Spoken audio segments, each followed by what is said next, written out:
আজ আমরা কি করছি? বাড়িতে বিয়ের দাওয়াত, বড় আয়োজন, তবুও পাশের দরজায় একটা শিশু রাতে না খেয়ে ঘুমাচ্ছে।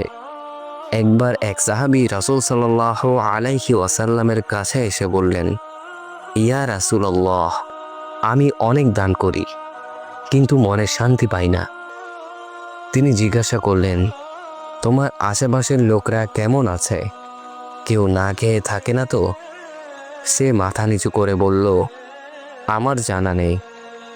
রাসূল সাল্লাল্লাহু আলাইহি ওয়াসাল্লাম বললেন, যে ব্যক্তি নিজে পেট ভরে খায় অথচ তার পাশের প্রতিবেশী ক্ষুধার্ত, সে মুমিন নয়।